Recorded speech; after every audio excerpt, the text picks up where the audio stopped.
Selon l'Alliance coopérative internationale, une coopérative est une association autonome de personnes volontairement réunies pour satisfaire leurs aspirations et besoins économiques, sociaux ou culturels au moyen d'une entreprise dont la propriété est collective et où le pouvoir est exercé démocratiquement.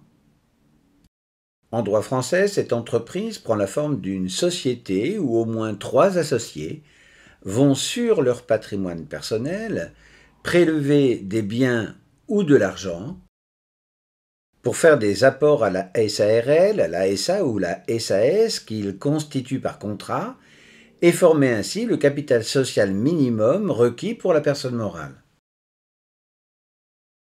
En retour, la coopérative donne des titres sociaux proportionnels aux apports effectués par les associés, des parts sociales ou des actions, en fonction du type de société choisie. La société coopérative est représentée par son organe de gestion, un ou plusieurs gérants s'il s'agit d'une SARL, un directeur général ou un président du directoire en cas de SA, ou un président en cas de SAS. Enfin, elle peut parfaitement engager des salariés qui, dans certaines formes de coopératives, ont vocation à tous être associés. Pour plus de précisions sur les sociétés, je vous invite à regarder la vidéo sur les statuts des entreprises. Le principe de la société coopérative repose sur une gouvernance démocratique où un membre égale une voix, indépendamment du montant du capital qu'ils ont investi. Faisant partie de l'économie sociale et solidaire, chaque membre peut participer aux prises de décisions importantes qui guident l'activité de la coopérative et dont les bénéfices sont majoritairement consacrés à son développement ou constituent des réserves impartageables. Néanmoins, des dividendes, appelés ici ristournes, proportionnels au volume du travail fourni ou au volume d'affaires réalisé avec un membre, peuvent être distribués et où des intérêts sur titres sociaux peuvent également être prévus pour les investisseurs.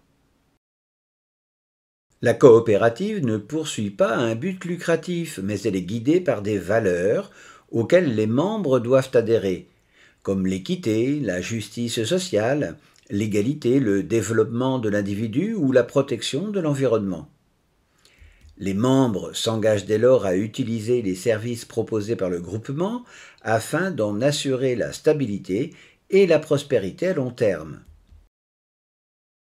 Il existe ainsi des sociétés coopératives de production fondées par des salariés qui se constituent leur propre outil de travail autogéré,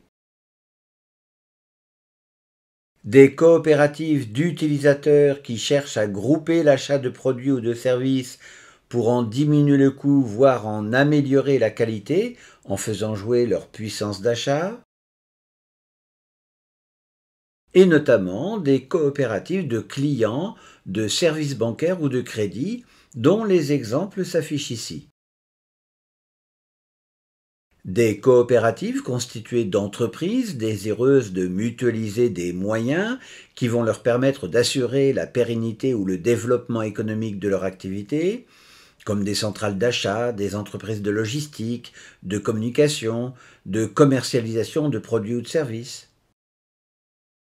Et enfin, des coopératives d'intérêt collectif qui portent un projet de développement d'un territoire ou d'une filière qui implique la participation de multiples acteurs, dont les collectivités territoriales. L'économie sociale et solidaire peut également prendre la forme d'une mutuelle. Cette forme juridique particulière reprend le modèle associatif où les usagers adhérents participent au budget de fonctionnement par leurs cotisations. Ils sont tous invités à participer à la vie de leur mutuelle en votant directement à l'Assemblée générale ou par l'intermédiaire de leurs délégués locaux qu'ils auraient élus, tout comme ils élisent le conseil d'administration qui prendra les décisions de gestion sous leur contrôle. Les mutuelles ayant leur raison d'exister dans l'organisation de l'entraide sociale au bénéfice de ses membres dans divers domaines, elles ne créent aucune sélection des adhérents sur des critères médicaux par exemple, et les traitent tous de façon équitable. Enfin, les mutuelles n'ayant pas de but lucratif doivent rendre normalement aux adhérents l'excédent des cotisations. Néanmoins, pour assurer la pérennité de ceux-ci, ils sont plutôt réinvestis ou utilisés dans l'intérêt des adhérents qui en ont le plus besoin. Ils peuvent également prendre la forme de réduction ou de rabais sur les cotisations.